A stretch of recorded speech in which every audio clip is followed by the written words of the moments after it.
Aujourd'hui, on se retrouve du coup pour une nouvelle vidéo YouTube. Comme vous pouvez voir, le cadre a un petit peu changé.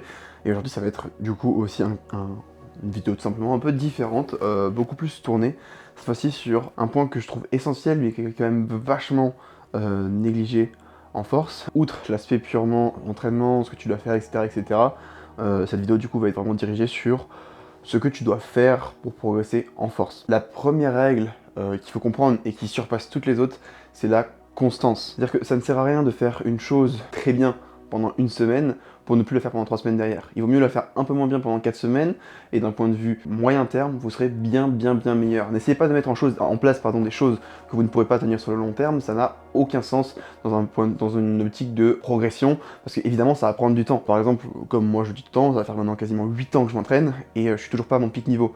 Donc si vous ne vous voyez pas faire quelque chose pendant 8 ans d'affilée, dans ce cas, ne le mettez pas en place, en tout cas ne vous forcez pas à le faire, puisque si vous devrez arrêter à un moment ou un autre, il n'y a aucun intérêt de se forcer, de se dégoûter à faire une pratique que vous ne pourrez pas continuer à faire. Résoudre un problème ou se donner à fond sur un bloc, ça vous aidera pas à devenir meilleur, dans le sens où il faut pouvoir vraiment se projeter sur du moyen / long terme. Ce qui ne veut pas dire qu'il faut rien faire parce que du coup vous vous sentez pas capable de le faire, il faut juste vous faire confiance et vous dire que si vous mettez quelque chose en place, c'est pour le faire pendant une longue durée. Ce qu'il faut aussi comprendre, c'est que souvent la plupart des débutants sont pleins de fougue, et cette fougue là s'atténue avec le temps. Ce qui va faire un bon athlète, c'est sa capacité à faire mieux et améliorer sa pratique petit à petit, au fur et à mesure du temps, sans aucune fin réelle. Si vous voulez vraiment vous investir dans la force, allez-y pas à pas. Dites-vous, ok, je vais rajouter ce truc là où maintenant tous les jours je me force à dormir tôt, tous les jours je me force à être bien hydraté, tous les jours je me force à bien manger. Et petit à petit, vous allez vous rajouter des contraintes et voir entre guillemets si ça vous va. Puisque faire tout d'un seul coup dès le début, ça peut être très contraignant, surtout si c'est pas un mode de vie dont vous avez l'habitude d'avoir, et vous risquez tout simplement de vous dégoûter à cette pratique, alors qu'à la base, c'est censé quand même être un plaisir. Donc voilà pour le topo numéro 1, la constance. En 2, du coup, la gestion des échecs. Qu'ils soient des échecs classiques, comme louper une barre, à une compétition par exemple, ou avoir une compétition qui est catastrophique, une blessure, etc., etc. Ça arrive à tout le monde, et c'est ça qu'il faut que vous compreniez, ça arrive vraiment à tout le monde. Il n'y a quasiment personne à haut niveau qui a une certaine durée de pratique, une certaine expérience, qui n'a jamais eu de problème. Et si vous pensez que vous êtes le seul, vous vous trompez sûrement, d'autant plus que la plupart des gens à qui vous demandez, qui diront qu'ils n'ont jamais eu de problème, vont soit vous mentir, soit avoir tendance à minimiser leurs problèmes, justement parce que ce sont le genre de personnes qui vont être en mode en fait ça arrive à tout le monde, donc du coup je considère même pas ça comme un problème, c'est juste une étape sur ma route. Donc voilà, par rapport à la gestion des échecs, dites-vous vraiment, les échecs, ça en arrive à tout le monde, et comme vous pouvez le voir, moi-même j'ai loupé des barres très importantes en compétition que j'aurais dû passer. Malheureusement c'est comme ça, on peut pas toujours réussir, et ça fait aussi partie du processus d'apprentissage. Ce qui fera en réalité du coup la différence, c'est plutôt la façon dont vous allez appréhender ces épreuves, plus que s'il va y en avoir ou pas. Du coup, il est normal, et c'est même attendu d'être déçu parfois, surtout quand vous avez vraiment une attache sentimentale à une pratique, que vous vous donnez corps et âme, c'est normal d'être déçu.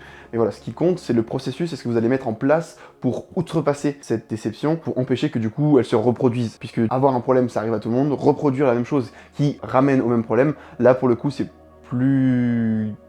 on va dire que c'est plus attendu, et dans ce cas, vous pourriez, ou dans la plupart des cas, vous pourrez y faire quelque chose pour éviter que ça se passe. Encore une fois, s'énerver et s'en vouloir, par exemple, c'est des réactions qui sont compréhensibles, mais ça vous aidera pas à passer outre et à devenir meilleur. Donc il faut pas se dire je suis pas censé m'énerver, parce qu'encore une fois, si vous êtes impliqué émotionnellement, c'est totalement normal, mais il faut savoir prendre du recul et se dire que comme ça arrive à tout le monde, ça arrive à moi aussi, et je vais juste faire ce qu'il faut pour que ça arrive moins souvent, ou en tout cas pour pouvoir passer outre et continuer vers mon but. Donc voilà.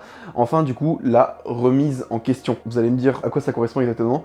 Et bien, pour faire suite aux 2 points précédents, peu importe votre niveau et à quel point vous pensez avoir optimisé certains facteurs, ne partez jamais du principe que c'est fini, que vous ne pouvez pas faire mieux, puisque c'est faux.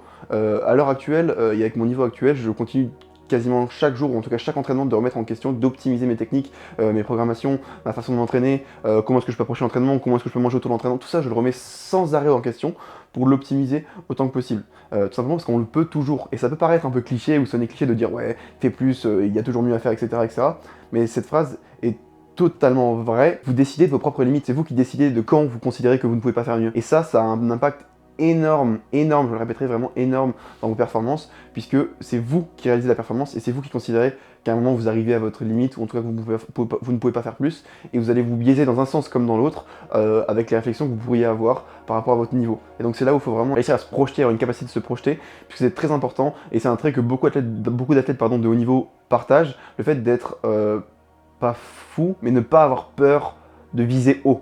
Et ça, c'est vraiment quelque chose qui est important. Pour résumer, rien n'est impossible et rien ne doit vous paraître trop beau. Si vous voulez le faire, il vous suffit de vous donner les moyens de le faire. Et enfin, pour finir, un point qui pour moi est primordial, c'est la passion. Aussi bête que ça puisse paraître, il faut aimer ce que vous faites. Loin de là, mon idée de vous dire que j'aime toujours m'entraîner ou toujours ce que je fais, c'est faux, mais je sais pourquoi je le fais. Et c'est là où on en vient du coup au point principal, c'est chercher et donner un sens à ce que vous faites. Personnellement, peu importe la difficulté de mes entraînements, peu importe à quel point ça me demande d'être rigoureux avec moi-même, je sais pourquoi je le fais. J'ai une attache très particulière avec ce sport, comme vous avez pu voir si vous avez regardé une ancienne vidéo. Peu importe ce que je devrais faire pour devenir meilleur, je le ferai. Ça peut coûter beaucoup de sacrifices personnels, ça peut coûter beaucoup de temps, beaucoup d'énergie, peu importe pour moi. Ce qui compte, ma finalité à moi, c'est de progresser. Et vu que ce sport me fait vibrer via la rigueur, le dépassement de soi et tout ce qu'il demande autour de ça, c'est ce que je recherche. C'est ça l'aspect que moi j'aime dans ce sport, c'est le fait de vraiment se dépasser pour être meilleur, et même si ça coûte des heures et des heures de travail, la finalité c'est de progresser, et ça c'est un truc qui moi me fait vraiment vibrer, et c'est pour ça que du coup je sais pourquoi je fais ça, et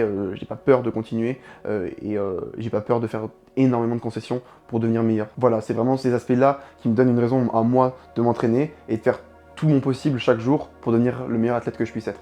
Donc voilà, je sais que tous ces points-là sont des points vraiment un peu abstraits et ça peut être compliqué à imager pour certains d'entre vous. Sachez vraiment que l'aspect psychologique de l'entraînement est tout aussi important et souvent beaucoup plus négligé que l'aspect purement programmation. Et si ces paroles résonnent avec vous, tant mieux. Le but c'est vraiment de vous faire comprendre que peu importe votre pratique sportive, que ce soit le power ou non, ces points-là sont essentiels au fait que vous vous dévouiez à quelque chose et que vous deveniez aussi fort et aussi performant que possible dans la discipline ou dans la chose que vous avez décidé de pratiquer à aussi bon niveau que possible. Donc voilà les boys, ce sera de la vidéo pour aujourd'hui.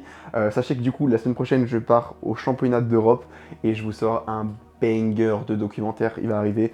J'ai tout prévu, honnêtement, j'ai hâte d'y aller et de pouvoir vous montrer du coup tout ce qu'on va faire là-bas. Je vais essayer de vlogger autant que possible et de mettre des stories, etc. pour partager un petit peu le voyage. Et donc du coup voilà, j'espère que vous avez hâte aussi de voir le documentaire. Ça arrive en balle. Comme d'habitude, dans ma bio, mon lien MyProtein, en ce moment il y a des sales, donc là dimanche sera peut-être pas fini, donc n'hésitez pas à checker, il y a des grosses promotions, notamment sur la Clearway dernièrement, alors que c'est vraiment une promotion ultra rare.